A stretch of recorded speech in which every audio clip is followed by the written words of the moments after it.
Jaanika Ruusmaa Tartu Keskkonnahariduse Keskusest räägib loodusringi õpetajast kui ohustatud liigist, põhjustest, miks nii on läinud, ning lootusrikkalt ka sellest, mida oleks võinud teha selle liigi päästmiseks. Ma loodame, et siis see liik ei ole väljasurev liik nüüd, aga kuulame lähemalt. Jaanika, palun.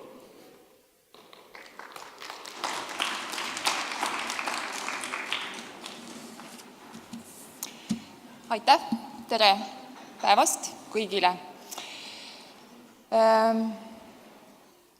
Et kõik ausalt ära rääkida, peame alustama sellest, et ma olen vaimustuses sõnast teadushuviharidus ja sellest, mida selle sõna kasutamine endaga kaasa on toonud. Kõigepealt seda, et meie huvihariduse valdkonnast loodusteadused, täppisteadused ja tehnoloogia ei räägi, meie kohta ei öelda enam muu valdkond, muud huvid, vaid meil on nimetus. Ja me saame rääkida tänu sellele valdkonna nimetusele. Istume me täna haridus- ja teadusministriga ümarlauas kõrvuti muusikakoolidega, spordikoolidega, tantsukoolidega, kunstikoolidega. Tänu sellele, et on olemas teadushuvihariduse liit, oleme me kaasatud selle teema arendamisse. Ja kolmandaks, me saame rääkida oma probleemidest. Meil on küll ühine nimetus teadushuviharidus, ütleme siis tähekombinatsioonile LTT, kuid siin all on 3 täiesti erinevat valdkonda ja ka täna ma olen juba kuulnud sellest, et rõhk on nagu nende TT-l, et me räägime LTT valdkonnast, ehk siis nagu väga palju sellest tehnoloogiast, IT-valdkonnast, ehk siis mitte meie ei räägi, vaid selle all mõeldakse väga palju just nimelt seda majandust ergutavaid valdkondi, aga seda, kust kohast tulevad ressursid, millega meie majandust ergutada, ehk siis loodust, mina räägin täna sellest ja keskendun just nimelt loodusteaduste valdkonnas esinevatele probleemidele teadushuvihariduse katuse all. Ja räägin sellest L-tähest. Need valdkonna nimed, te lahtiseletus siin selle slaidi peal on mul võetud huviring.ee keskkonnast ja need on selle valdkonna, ütleme siis, selle märksõna all olnud huviringid, mis on täna sinna keskkonda üles pandud. Nii, ma lähenesin sellele probleemile loodusteaduslikult, ehk siis kui me eelduseks on, et loodusringi õpetaja kuulub õpetajate perekonda ja mida siis ühe liigi ellujäämiseks vaja on, 3 lihtsat asja. Elupaika, ressursse, millega ennast elus hoida ja järeltulijaid. Loodusringi õpetaja puhul elupaigaks on looduskeskused ja ka koolid, kus toimuvad siis looduse huviringid. Looduskeskustega on niimoodi, et eelmise Euroopa Liidu regionaalarengu fondi perioodi rahade eest ehitati Eestisse 5 uut loodusmaja, renoveeriti 18 looduskeskust ning 29 keskust said uuendatud sisu, ehk siis tegelikult see keskkond, ehk siis elupaik, kus loodusringi õpetaja saaks tegutseda, on tegelikult tänaseks Eestis väga hea ja Keskkonnaharidus e-portaalis on nimelt kirjas üle 100 looduskeskuse, kus tegelikult siis seda huviharidust võiks läbi viia. Ressursid loodusringi õpetaja jaoks on ühised nagu ka teistel õpetajatel, ehk siis rõõmsad lapsed, raha ja loodus. Lastega meil Eestis ei ole väga hästi, neid väga palju juurde ei sünni, aga siiski rahaga on nii, et siin on, minu seisukoht on selline, et raha on, aga küsimus on prioriteetides, kuhu seda suunatakse ja riigi prioriteetides, ehk kas on vaja edendada majandust ja kogu raha näiteks suunata Rail Balticusse või on ka võimalus kuskile mujale. Ja loodust meil praegu Eestis on. Metsasid varsti enam ei ole, aga loodus kasvab ka asfaldipraos ja betoonseina ääres, nii et ressursse on looduses alati piiratud kujul ja ma arvan, et sellega tuleb võidelda ja looduses ka kõik organismid võitlevad ressursside eest, et see on loomulik. Aga kuidas siis on järeltulijatega? Et elupaik on, ressursside eest peab võitlema, aga kui liigil ei ole järeltulijaid, siis see liik püsima ei jää. Aga kes on loodusringi õpetaja järeltulijad? Kes on õpetajate järeltulijad? Õpetajad üldiselt on inimesed, meie järeltulijad on lapsed. Kust lapsed tulevad?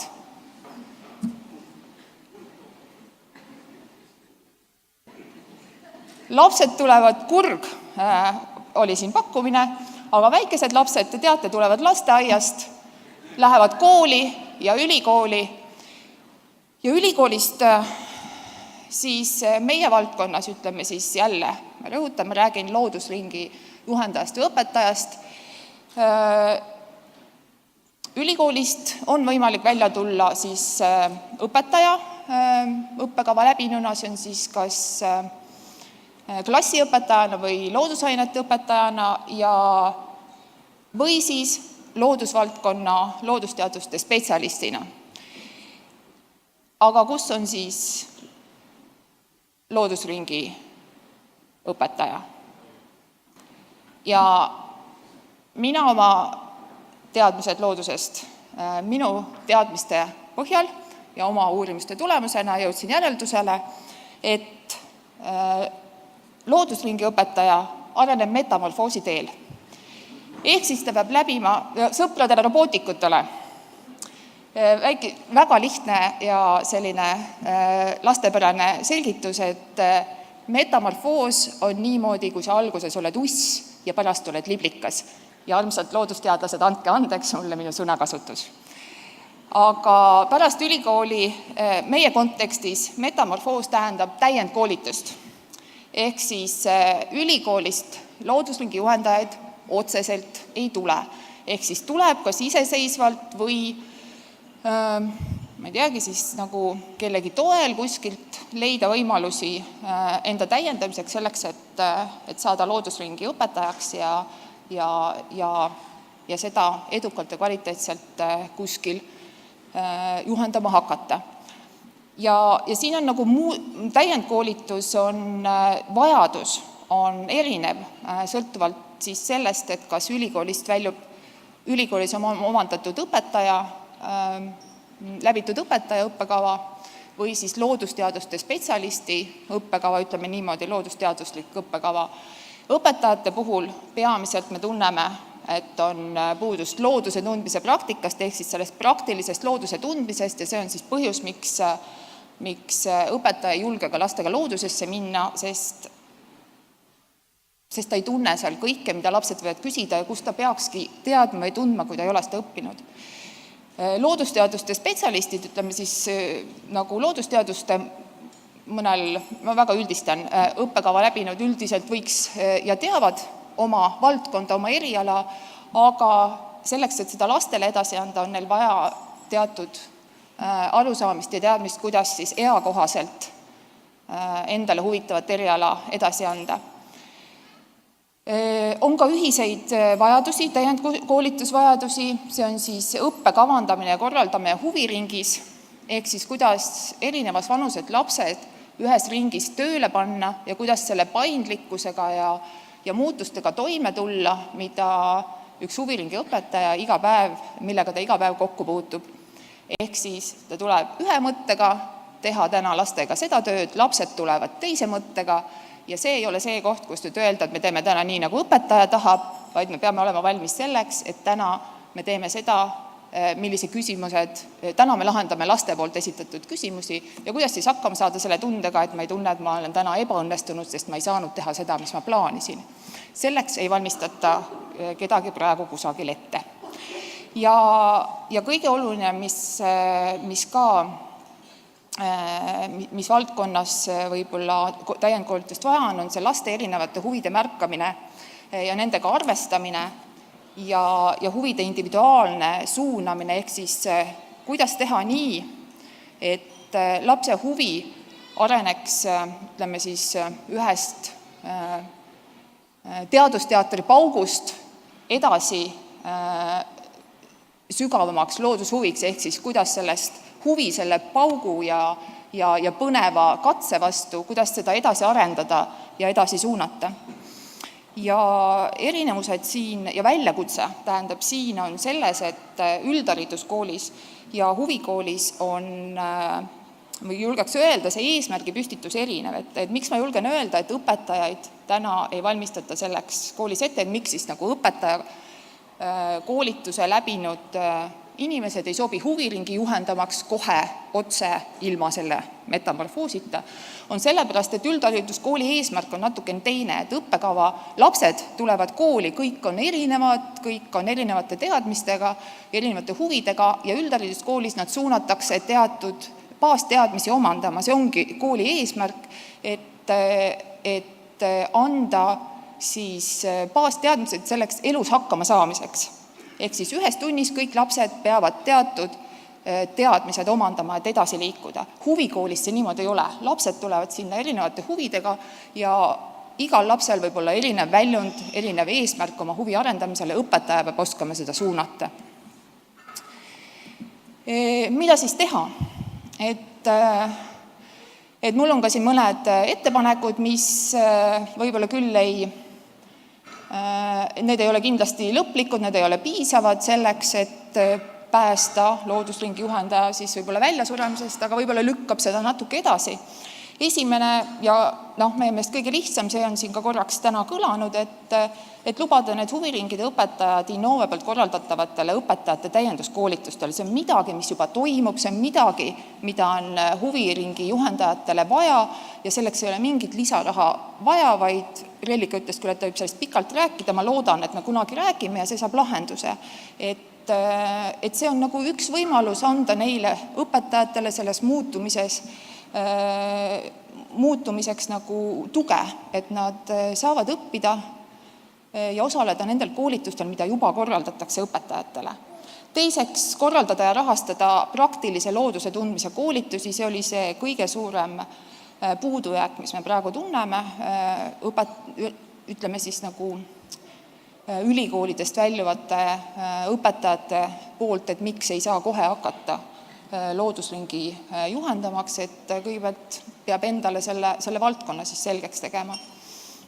Ja siin on, ma arvan, looduskeskused on praegu valmis selliseid koolitusi tegema õpetajatele, aga praegu puudub selleks rahastaja, et siin veel mõned aastad tagasi, 4-5 aastat tagasi, Keskkonnainvesteeringute Keskus veel toetas õpetajate koolitusi loodusvaldkonnas, täna nendele see enam prioriteet ei ole, ehk siis võib-olla ongi õpetajate koolitus võiks olla nagu haridusministeeriumi valdkond, et see on nagu üks võimalus.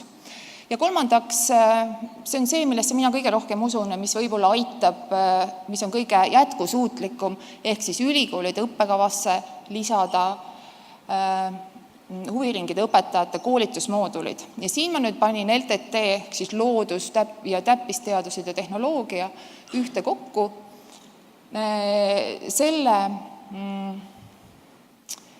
ütleme siis nagu erisusega, või selle tingimusega, et need koolitusmoodulid oleksid, ütleme siis niimoodi, et mitte komplektidena, vaid nad oleksid väiksemate moodulitena ümber jaotatavad ja et iga õppija saaks endale vajaliku mooduli kokku panna, sest ei saa olla sellist LTT juhendaja koolitust, mis vastab kõikide vajadustele, nii robootika juhendajatele, IT-ringidele kui ütleme ornitoloogia ringi juhendajale, et seal on vaja erinevaid oskusi ja see moodul võiks koosneda erinevatest osadest. Aga senikaua, kui meie siin arutame, räägime, konverentse peame ja võib-olla siis vaidleme selle üle, kas kvaliteeti on vaja kuidagi mõõta või ei ole, Loodus tühja kohta ei salli ja senikaua, kui meie siin tõesti sooja õhku suust välja räägime, võtavad meie koha üle diletandid, kes pole läbinud mingisugust koolitust, kes ei vastuta võib-olla selle eest, mida nad õpetavad, ja siin on küsimus teile, et kas enesekindlusest ja karismaatilisusest piisab, et olla üks loodusringi juhendaja. Palun video.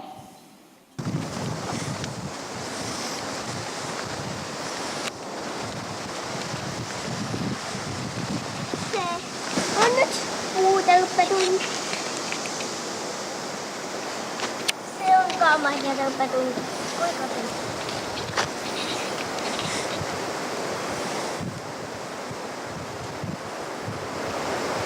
Kas see on mustika või pohla? Ma arvan, et see on mustika. Õigus teil. Aga see? See on mustikaleht. Meie arvame.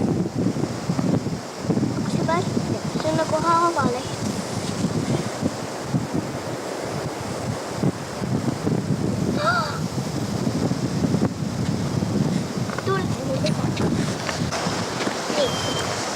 Mis mets sinu arvates on? On see vaasika, mustika või pohla? Arvake. Mina arvan, et see on mustikamets. Ei ole. See on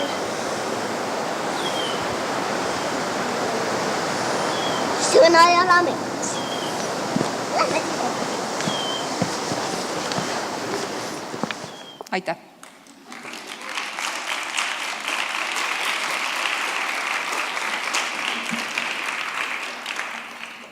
Ma käisin koolis, keskkoolis. Seal oli üks aine nimega bioloogiatund. Ja Jaanika, ma tegin isegi bioloogia eksami. Ma sain 79 punkti. Ma tean, mis on metamorfoos. Tubli! Aga aeg on üle läinud, nii et küsimusteks praegu aega ei ole. Püüdke Jaanika lõunapausil kinni. Aitäh!